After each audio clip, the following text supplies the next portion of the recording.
Heart of Darkness by Joseph Conrad. Chapter-3, part-1. I looked at him, lost in astonishment. There he was before me, in motley, as though he had absconded from a troupe of mimes, enthusiastic, fabulous. His very existence was improbable, inexplicable, and altogether bewildering.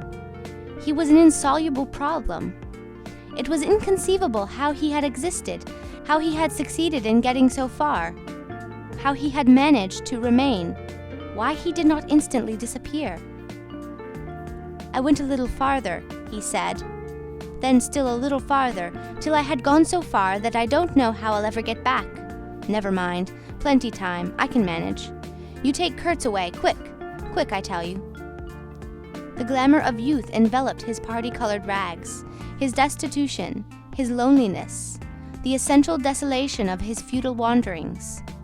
For months, for years, his life hadn't been worth a day's purchase, and there he was, gallantly, thoughtlessly alive, to all appearances indestructible solely by the virtue of his few years and of his unreflecting audacity. I was seduced into something like admiration, like envy. Glamour urged him on. Glamour kept him unscathed. He surely wanted nothing from the wilderness but space to breathe in and to push on through. His need was to exist and to move onwards at the greatest possible risk and with a maximum of privation.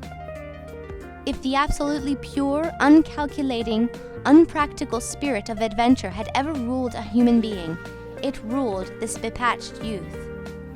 I almost envied him the possession of this modest and clear flame.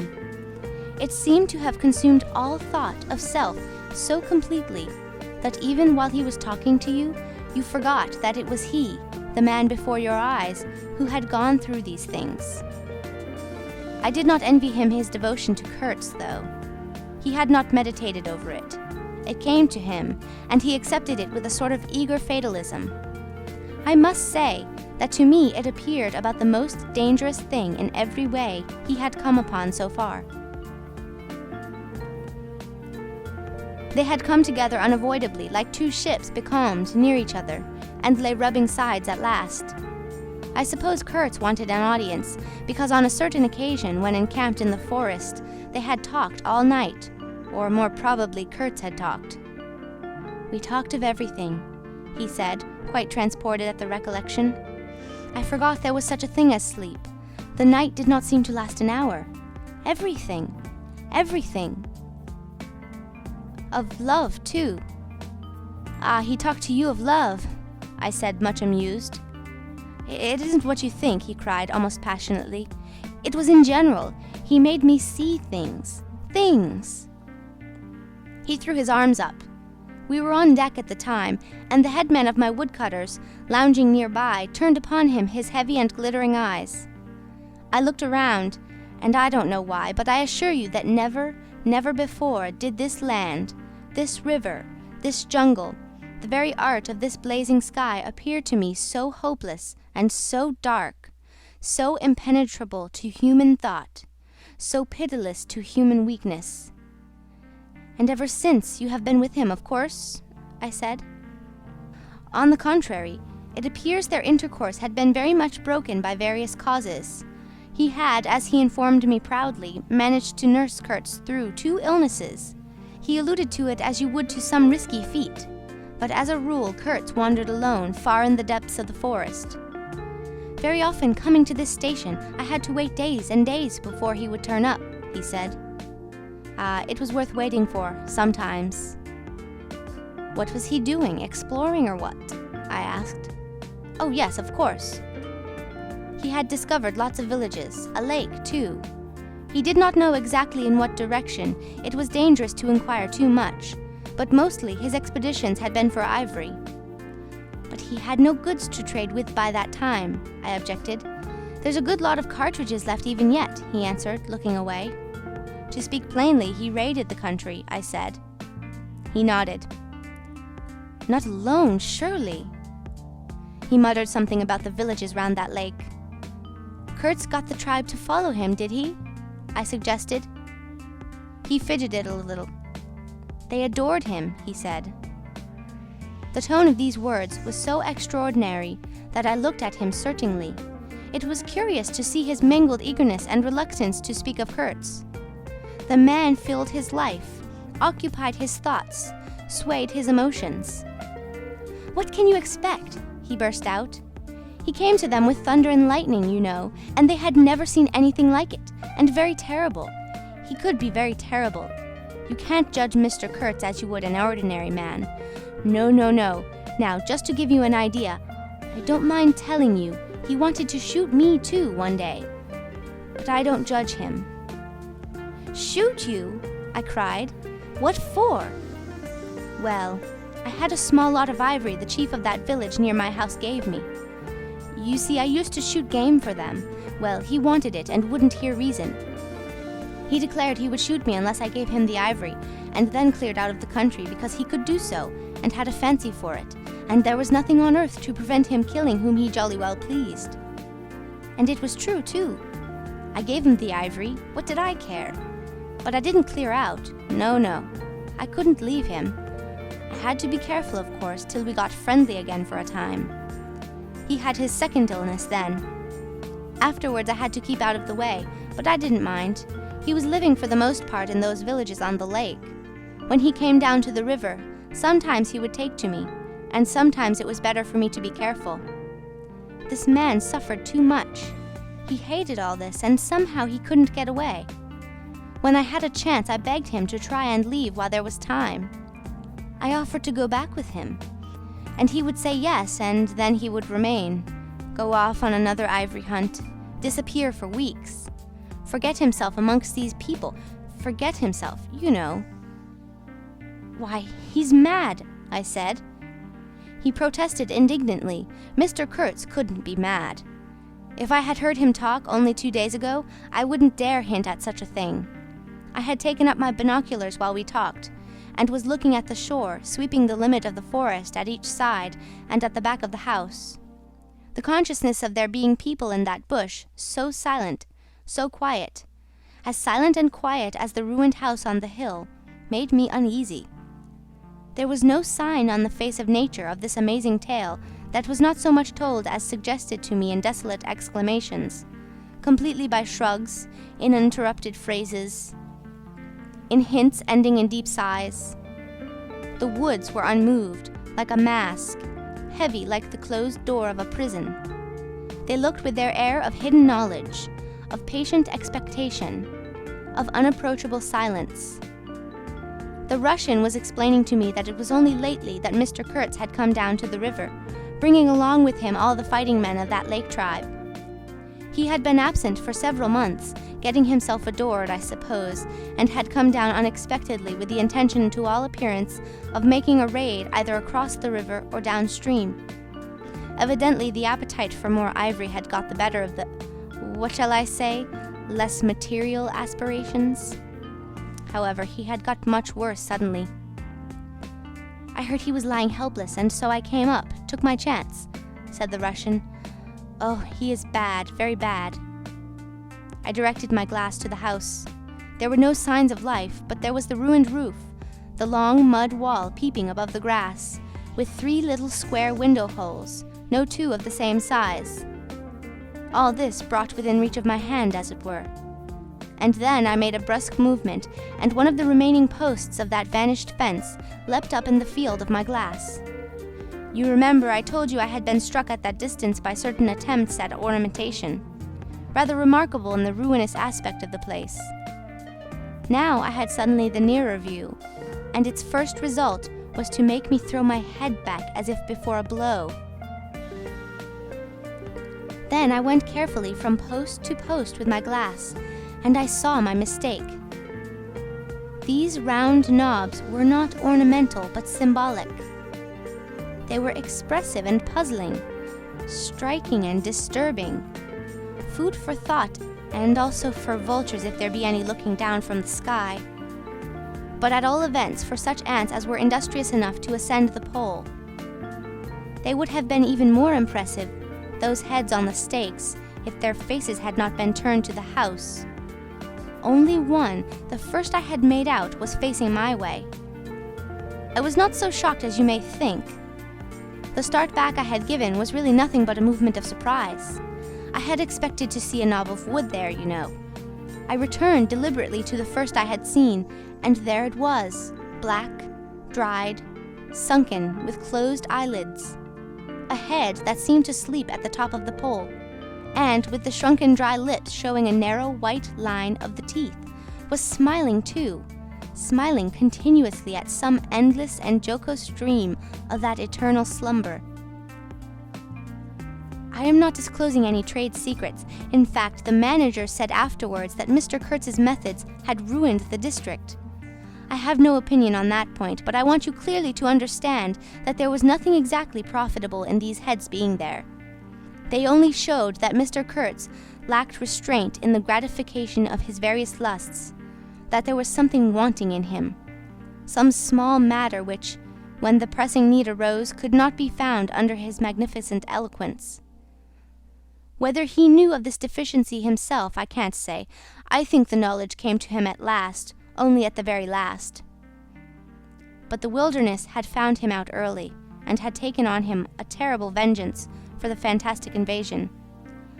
I think it had whispered to him things about himself which he did not know, things of which he had no conception till he took counsel with this great solitude, and the whisper had proved irresistibly fascinating. It echoed loudly within him because he was hollow at the core. I put down the glass, and the head that had appeared near enough to be spoken to seemed at once to have leapt away from me into inaccessible distance. The admirer of Mr. Kurtz was a bit crestfallen. In a hurried, indistinct voice, he began to assure me he had dared not to take these, say, symbols down. He was not afraid of the natives. They would not stir till Mr. Kurtz gave the word.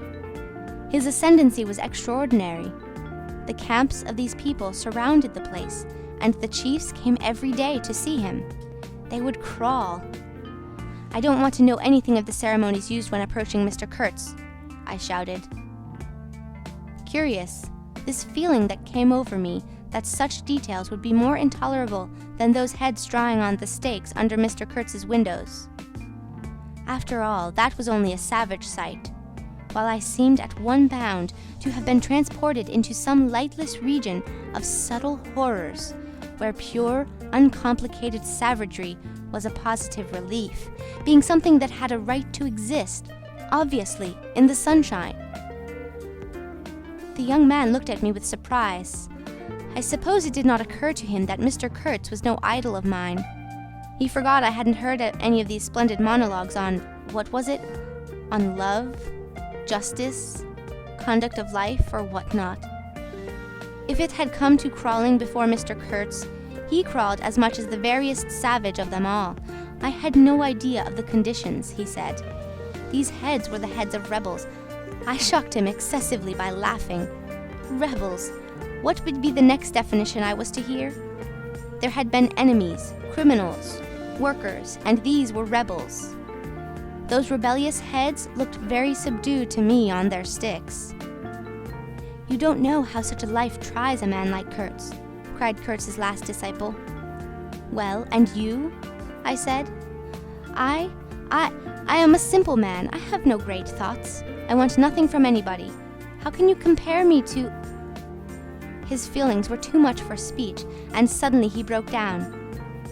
I don't understand, he groaned. I've been doing my best to keep him alive, and that's enough. I had no hand in all this. I have no abilities. There hasn't been a drop of medicine or a mouthful of invalid food for months here. He was shamefully abandoned. A man like this, with such ideas. Shamefully, shamefully. I haven't slept for the last 10 nights. His voice lost itself in the calm of the evening. The long shadows of the forest had slipped downhill while we talked, had gone far beyond the ruined hovel, beyond the symbolic row of the stakes. All this was in the gloom, while we down there were yet in the sunshine, and the stretch of the river abreast of the clearing glittered in a still and dazzling splendor, with a murky and overshadowed bend above and below. Not a living soul was seen on the shore. The bushes did not rustle. Suddenly, round the corner of the house, a group of men appeared, as though they had come up from the ground. They waded waist-deep in the grass, in a compact body bearing an improvised stretcher in their midst. Instantly, in the emptiness of the landscape, a cry arose whose shrillness pierced the still air like a sharp arrow flying straight to the very heart of the land, and, as if by enchantment, streams of human beings, of naked human beings, with spears in their hands, with bows, with shields, with wild glances and savage movements, were poured into the clearing by the dark-faced and pensive forest. The bushes shook, the grass swayed for a time, and then everybody stood still in attentive immobility. "Now, if he does not say the right thing to them, we are all done for," said the Russian at my elbow. The knot of men with the stretcher had stopped, too, halfway to the steamer, as if petrified. I saw the man on the stretcher sit up, lank with an uplifted arm, above the shoulders of the bearers. "Let us hope that the man who can talk so well of love in general will find some particular reason to spare us this time," I said. I resented bitterly the absurd danger of our situation, as if to be at the mercy of that atrocious phantom had been a dishonouring necessity. I could not hear a sound, but through my glasses I saw the thin arm extended commandingly, the lower jaw moving, the eyes of that apparition shining darkly far in its bony head that nodded with grotesque jerks. Kurtz. Kurtz. That means short in German, don't it? Well, the name was as true as everything else in his life and death. He looked at least 7 feet long. His covering had fallen off, and his body emerged from it pitiful and appalling as from a winding sheet. I could see the cage of his ribs all astir, the bones of his arm waving. It was as though an animated image of death carved out of old ivory had been shaking its hand with menaces at a motionless crowd of men made of dark and glittering bronze. I saw him open his mouth wide. It gave him a weirdly voracious aspect, as though he had wanted to swallow all the air, all the earth, all the men before him. A deep voice suddenly reached me faintly. He must have been shouting. He fell back suddenly. The stretcher shook as the bearer staggered forward again, and almost at the same time, I noticed that the crowd of savages was vanishing without any perceptible movement of retreat, as if the forest that had ejected these beings so suddenly had drawn them in again as the breath is drawn in a long aspiration. Some of the pilgrims behind the stretcher carried his arms, 2 shotguns, a heavy rifle, and a light revolver carbine, the thunderbolts of that pitiful Jupiter. The manager bent over him, murmuring as he walked beside his head. They laid him down in one of the little cabins, just a room for a bed place and a camp stool or 2, you know. We had brought his belated correspondence, and a lot of torn envelopes and open letters littered his bed. His hand roamed feebly amongst these papers. I was struck by the fire of his eyes and the composed languor of his expression. It was not so much the exhaustion of disease. He did not seem in pain. This shadow looked satiated and calm, as though for the moment it had had its fill of all the emotions. He rustled one of the letters and, looking straight in my face, said, "I am glad." Somebody had been writing to him about me. These special recommendations were turning up again. The volume of tone he emitted without effort, almost without the trouble of moving his lips, amazed me. A voice! A voice! It was grave, profound, vibrating, while the man did not seem capable of a whisper. However, he had enough strength in him, factitious no doubt, to very nearly make an end of us, as you shall hear directly. The manager appeared silently in the doorway. I stepped out at once, and he drew the curtain after me. The Russian, eyed curiously by the pilgrims, was staring at the shore. I followed the direction of his glance. Dark human shapes could be made out in the darkness, flitting indistinctly against the gloomy border of the forest. And near the river, 2 bronze figures, leaning on tall spears, stood in the sunlight under fantastic headdresses of spotted skins, warlike and still in statuesque repose.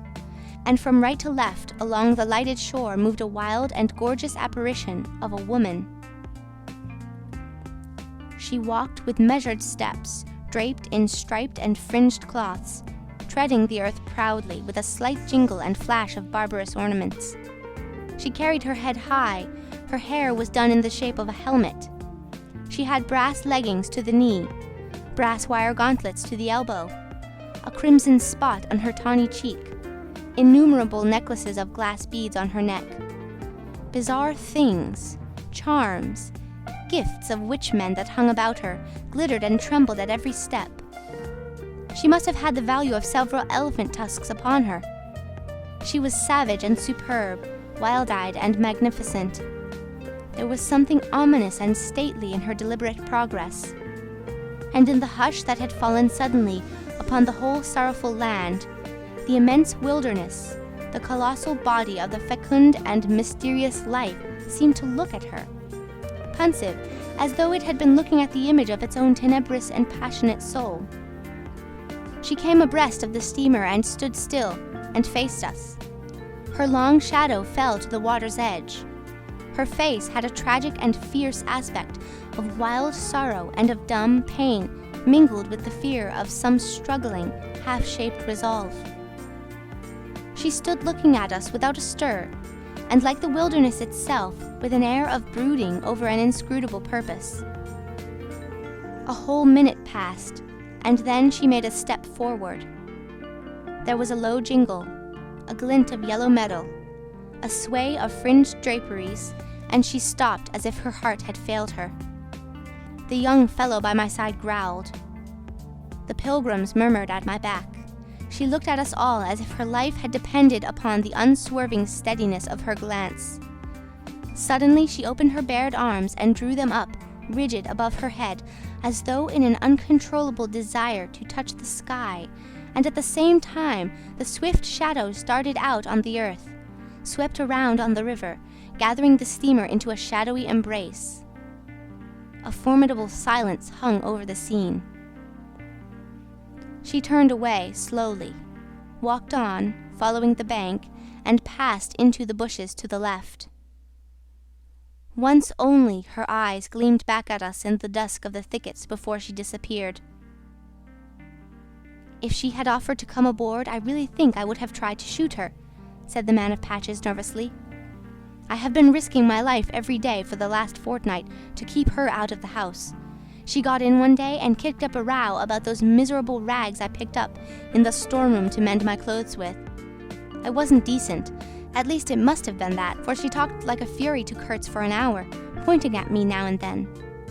I don't understand the dialect of this tribe. Luckily for me, I fancy Kurtz felt too ill that day to care, or there would have been mischief. I don't understand. No, it's too much for me. Well, it's all over now." At this moment I heard Kurtz's deep voice behind the curtain. "Save me! Save the ivory, you mean. Don't tell me. Save me. Why, I've had to save you. You are interrupting my plans now. Sick. Not so sick as you would like to believe. Never mind, I'll carry my ideas out yet. I will return. I'll show you what can be done. You with your little peddling notions. You are interfering with me. I will return. The manager came out. He did me the honor to take me under the arm and lead me aside. "He is very low, he said. He considered it necessary to sigh, but neglected to be consistently sorrowful. We have done all we could for him, haven't we? But there is no disguising the fact. Mr. Kurtz has done more harm than good to the company. He did not see the time was not ripe for vigorous action. Cautiously, that's my principle. We must be cautious yet. The district is closed to us for a time. Deplorable. Upon the whole, the trade will suffer. I don't deny there is a remarkable quantity of ivory, mostly fossil. We must save it at all events. But look how precarious the position is. And why? Because the method is unsound." "Do you," said I, looking at the shore, "call it unsound method?" "Without doubt," he exclaimed hotly. "Don't you?" "No method at all," I murmured after a while. "Exactly," he exulted. "I anticipated this. Shows a complete want of judgment. It is my duty to point it out in the proper quarter." "Oh," said I, That fellow, what's his name? The brickmaker will make a readable report for you." He appeared confounded for a moment.